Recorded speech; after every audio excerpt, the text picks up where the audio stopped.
Kembali lagi dengan saya, Ade Ardiansyah. Kali ini saya akan membahas serial dari Korea Selatan yang berjudul Sweet Home.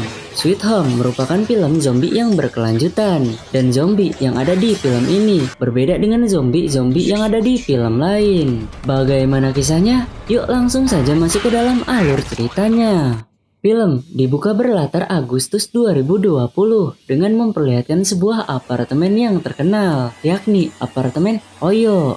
Ini adalah kembaran saya. Kembaran saya ini bernama Cha Hyun-soo. Cha Hyun-soo baru saja kehilangan keluarganya dan memutuskan untuk pindah ke apartemen Oyo. Pemuda yang mirip dengan saya ini sempat ingin bunuh diri dengan melompat dari atas apartemen. Tapi niatnya itu gagal setelah Cha Hyun-soo melihat perempuan yang bernama Lee Eun-yu. Aduh guys, mohon maaf nih kalau misal pelafalan namanya banyak yang salah, karena saya juga minim tentang bahasa Korea.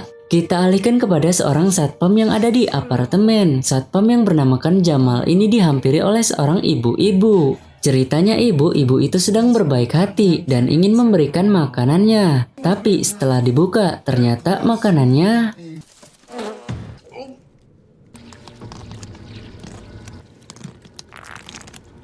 di kamarnya. Cha Hyun-soo dikagetkan dengan kehadiran sang satpam yang berada di luar kamar. Setelah mimisan tadi, satpam itu bertingkah agak sedikit aneh. Masih di apartemen yang sama, kita diperlihatkan oleh seorang perempuan yang bernama Yoon Jin-soo.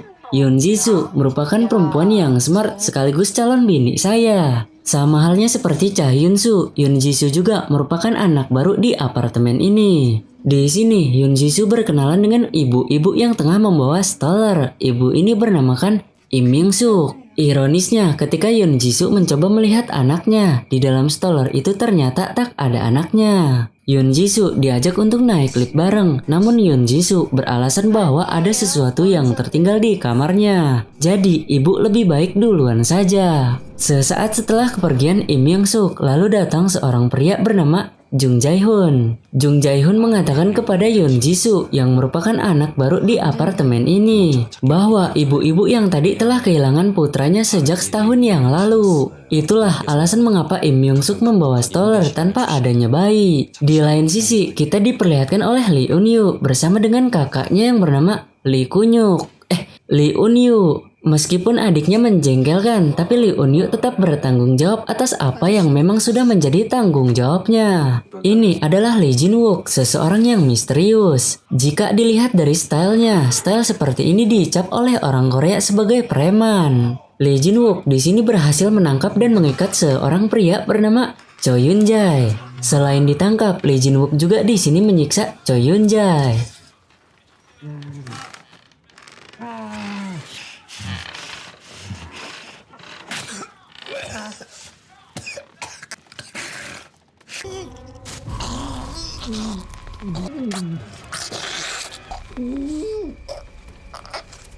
Siksaan yang diberikan oleh Lee Jin-wook tidak sebanding dengan perbuatan yang dilakukan oleh Cho Yun-jae selama hidupnya. Ketika Jin-wook tengah menatap indahnya senja, lalu ia dihampiri oleh Lee Eun-yu. Lee Eun-yu mencoba akrab dengan Jin-wook, tapi tidak semudah itu untuk akrab dengan Jin-wook karena Jin-wook memiliki sikap yang dingin. Cha Hyun-soo sudah menetapkan tanggal untuk bunuh diri dan selama belum waktunya, Cha Hyun-soo hanya menghabiskan waktunya di apartemen, entah untuk merenung, untuk bermain game, ataupun hal lainnya. Di malam harinya, Cha Hyun-soo kedatangan paket makanan yang ia pesan dari si Oren. Namun, ada yang aneh dari paketnya itu, yang dimana paket makanannya itu sudah diacak-acak. Cha Hyun-soo mencoba untuk mengecek keadaan sekitar, dan inilah yang terjadi.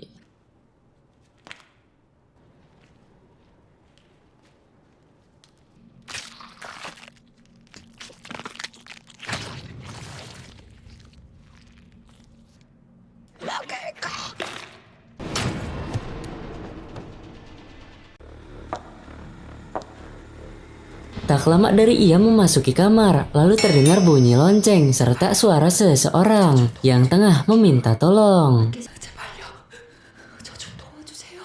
Kembaran saya ini memberanikan diri untuk melihat apa yang sedang terjadi di luar kepada orang tersebut.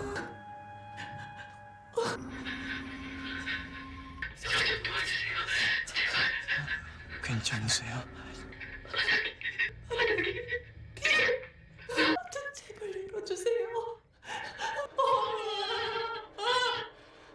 Dari dalam kamarnya, perempuan tersebut nampak begitu ketakutan, tapi Cha Hyun-suk lebih ketakutan lagi. Jadi, ia memutuskan untuk di dalam saja daripada menolongnya. Tak lama setelah itu, perempuan tersebut berubah.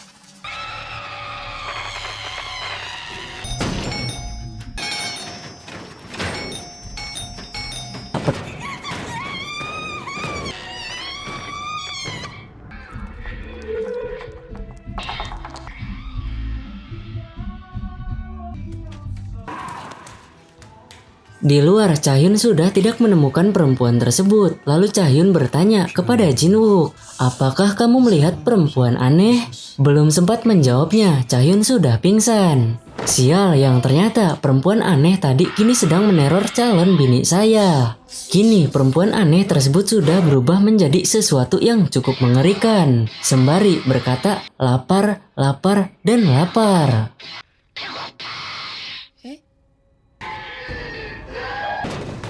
앞으로 조용히 할게요.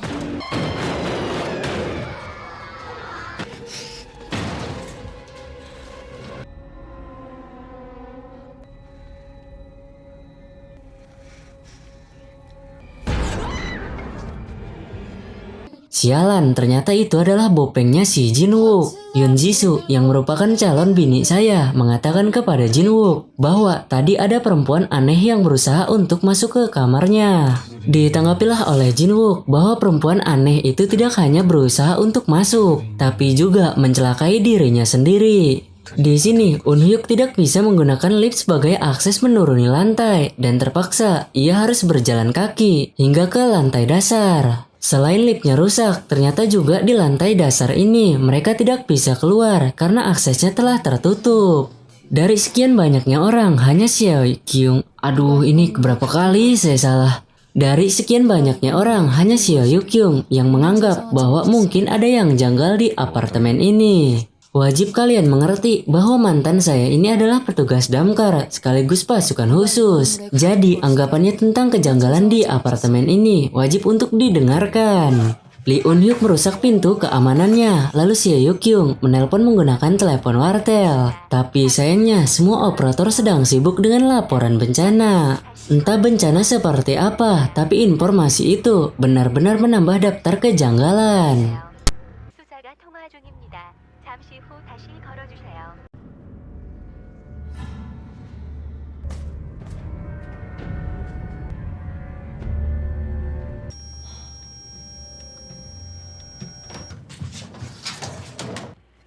스위치 찾았어 내가! Di ruang keamanan ini seorang kakek yang bernamakan Sugiono berhasil menemukan saklar mengenai pintu utama. Pintu utama perlahan-lahan mulai terbuka, tapi 뭐야?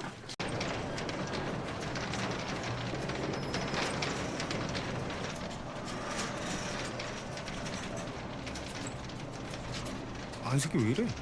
이거에 저거 피야? 나 아니었으면 다 못 나갔어.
고마워요.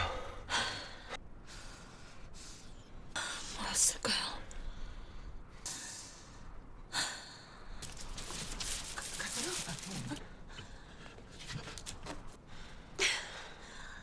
Mantan saya ini wajib diapresiasi karena yang lainnya hanya bisa pelangak-pelongo. Emang ngeselin gak ada ngeliat yang lain pelangak-pelongo? Kurang kesadaran diri atau emang gak sadar gitu? Kini kita telah tahu bencana seperti apa yang sedang melanda. Ini artinya Korea dibuat kerepotan dalam menghadapi makhluk misterius itu. Misterius karena monster tersebut belum diketahui asal-usulnya. Dan apakah makhluk itu masih satu jenis dengan zombie? Ini adalah sedikit gambaran tentang keadaan di luar. Dan sejauh ini kita belum mengetahui apa yang sebenarnya terjadi. Kembaran saya ini tiba-tiba saja mimisan dalam jumlah yang banyak.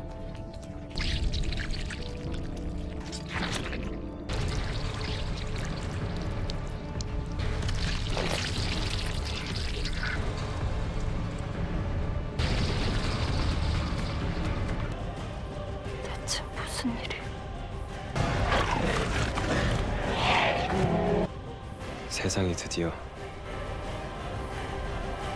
멸망이라도 하려나 보죠.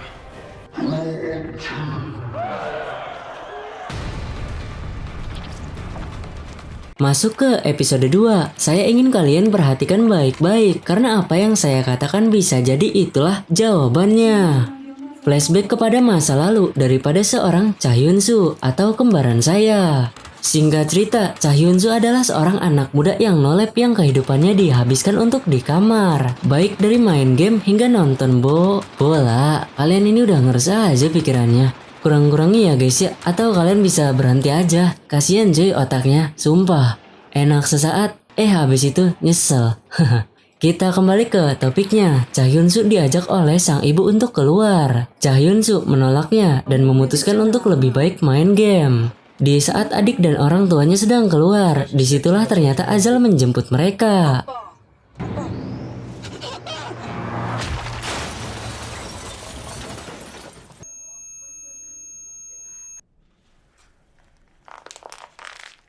Cha Hyun-soo kini telah menjadi anak yatim piatu. Scene kita kembalikan ke real time atau kehidupan nyata. Pasca mimisan dan jatuh pingsan, Yoon Ji-soo membawa Cha Hyun-soo ke kamarnya. Pasca mimisan, kini suhu tubuh Cha Hyun-soo menurun drastis.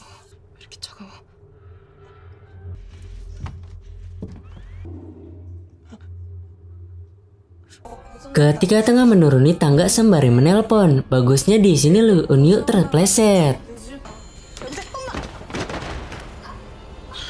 Sesaat setelah itu datang si Jin-wook. Kita emang bukan saudara dan keluarga, tapi pikiran kita sama dan bisa saling mengenal. Ketika Jin-wook tengah fokus menatap apa yang baru saja kita tatap tadi, tiba-tiba saja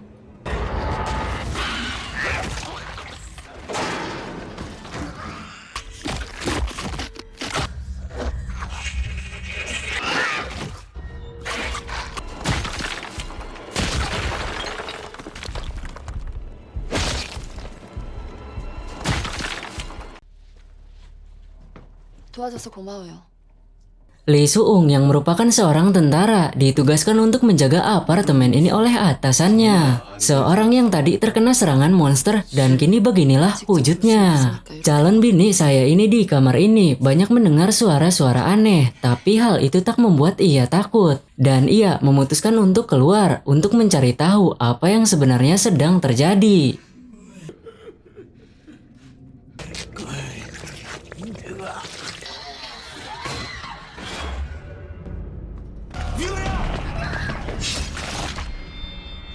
Gila, makhluk apa itu cok? Dari yang awalnya manusia lalu berubah menjadi monster.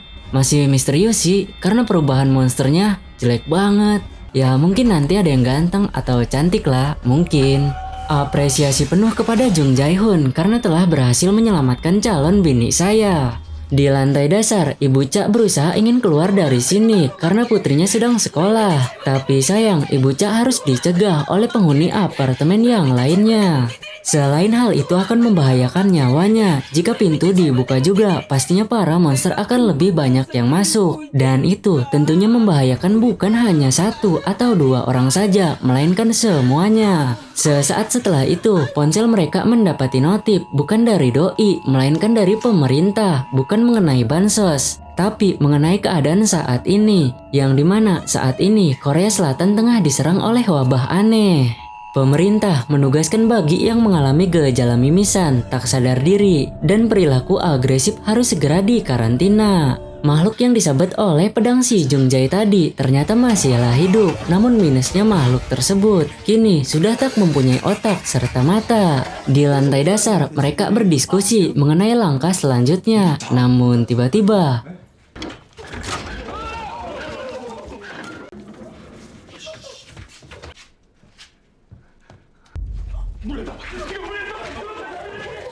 mengetahui Jinwook telah digigit, kakek Sugiono lantas mengambil tindakan untuk memingsankan seorang Jinwook.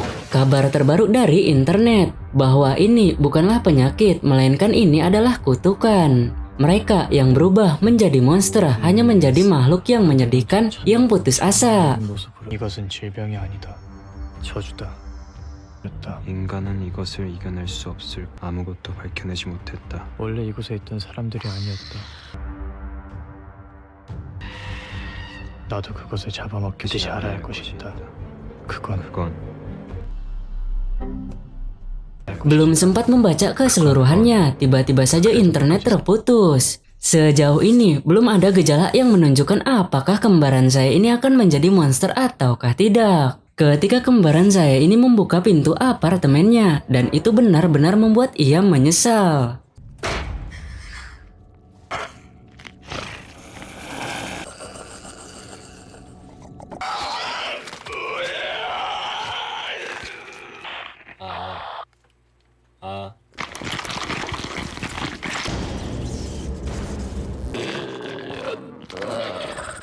Chahyun masih dapat selamat karena bertemu dengan si monster jelek dengan setengah kepalanya. Meski begitu, monster itu memiliki pendengaran yang cukup baik.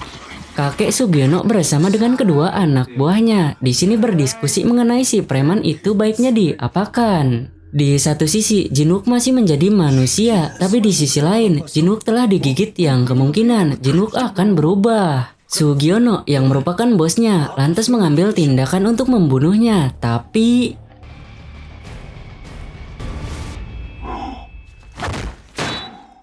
hampir aja tuh kena masa depannya. Sugiono di sini dapat dengan mudah dilumpuhkan. Ketika Yoon Jisoo tengah bersama dengan Jae-hoon, sesaat langkah mereka terhenti setelah mendengar ada suara berupa sesuatu dari kamar 202. Lantaran penasaran, keduanya pun memutuskan untuk membukanya. 사람이에요.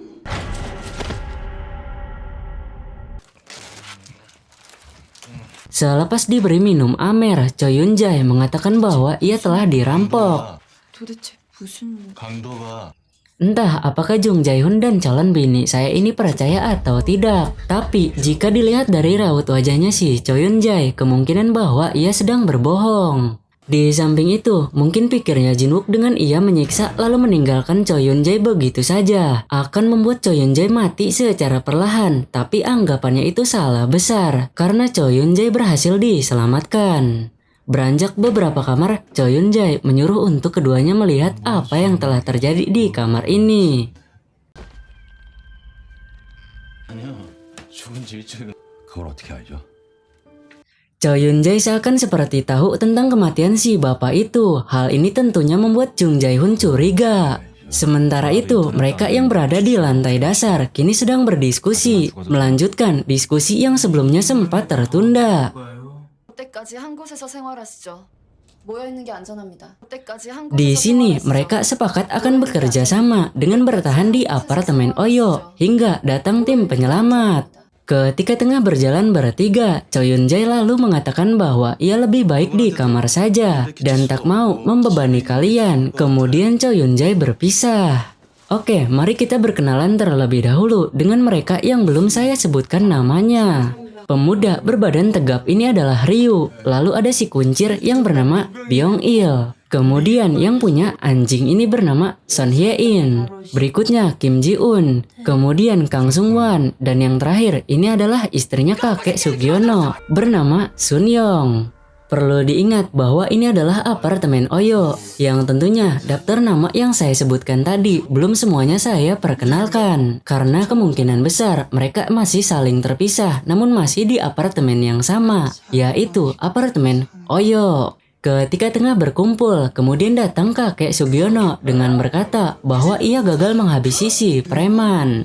Tak lama setelah itu, datang istrinya kakek panutan kita dan inilah yang dilakukannya. KDRT, cukup bangsat juga masalah yang satu ini.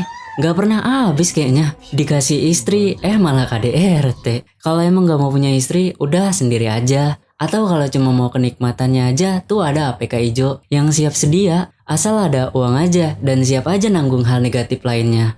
Hari ini adalah hari H, hari dimana kembaran saya ini akan bunuh diri. Namun ketika hendak melakukan itu, ia kemudian melihat seorang pria yang hendak turun dari apartemen menggunakan tali. Pria ini mempunyai 2 anak yang harus ditinggalkan untuk menjalankan sebuah misi. Belum sempat menjalankan misi, pria itu sudah lebih dulu menjumpai ajalnya.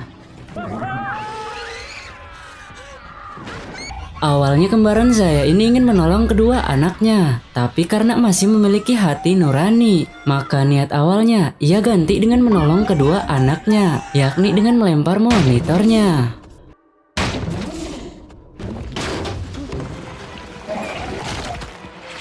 Monster yang sekilas hampir mirip dengan ular kasur ini melumpuhkan lawannya menggunakan lilitan yang sangat kuat. Setelah menyelamatkan 2 bocil tadi, tak lama setelah itu karma baik pun datang menghampiri.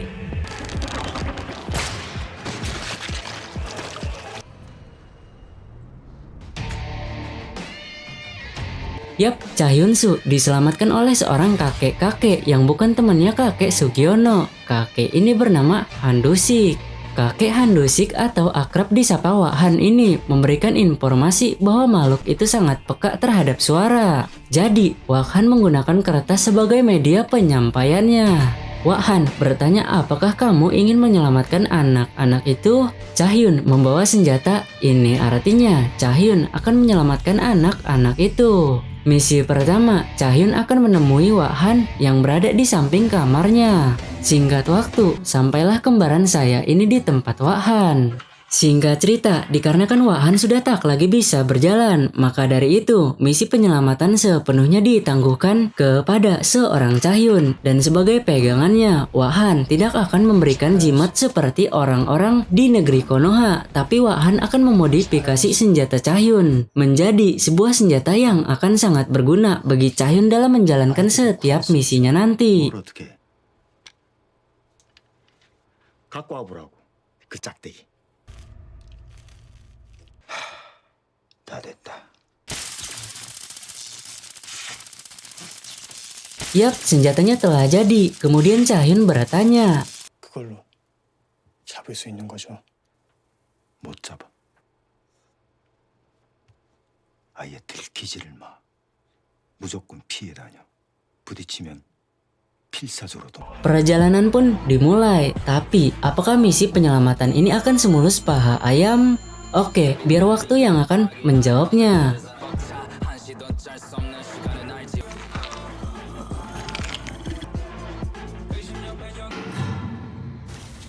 Ketika tengah menyaksikan siaran langsung melalui CCTV-nya, apesnya tiba-tiba saja listrik mati yang entah apa penyebabnya. Ingat dengan ikan busuk ini, ikan yang diberikan oleh Ibu Cak kepada Satpam? Pertanyaannya, mengapa ikan busuk itu ada di lift dan kemanakah perginya sang Satpam? Seiring berjalannya waktu, sesuatu yang tidak kita ketahui lambat laun akan terjawab. Berhubung si jelek masih mempunyai hidung, kemudian diseranglah ikan itu, lalu diserang kembali oleh kembaran saya.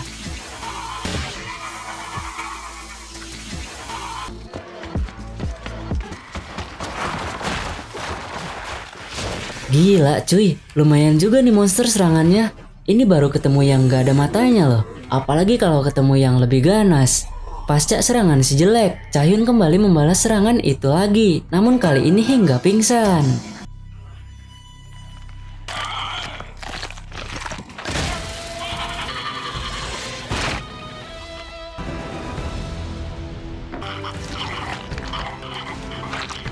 Ketika dua anak ini tengah menangis karena memang keduanya baru saja kehilangan ayahnya dan tiba-tiba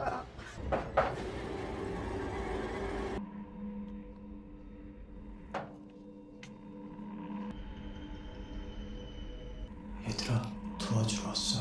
아빠가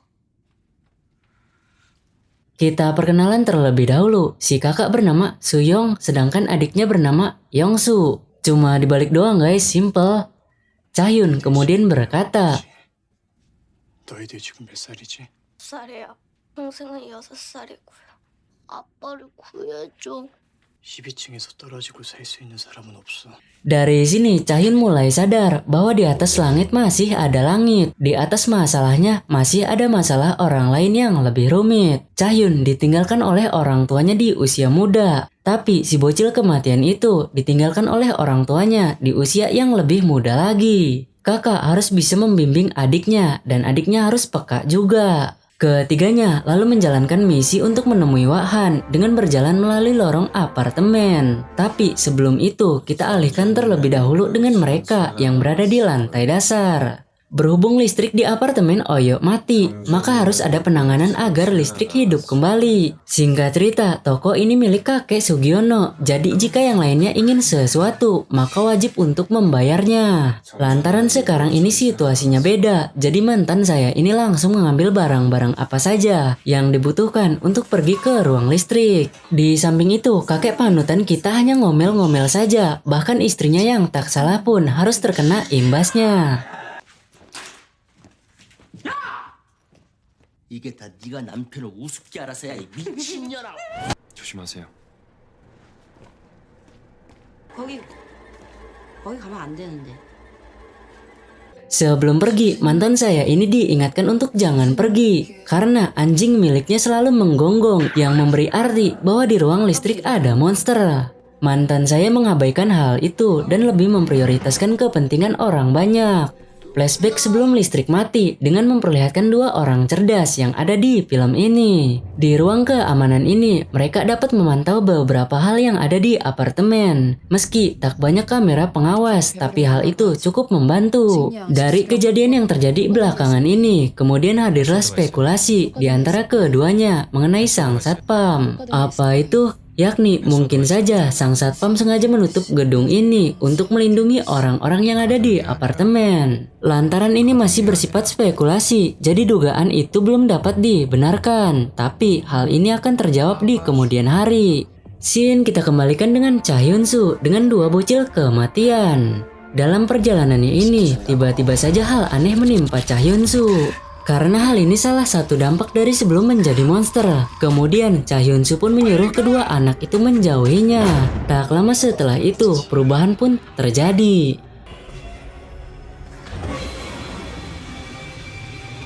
난 억울해. Oke guys, kelanjutannya akan saya bahas di video selanjutnya.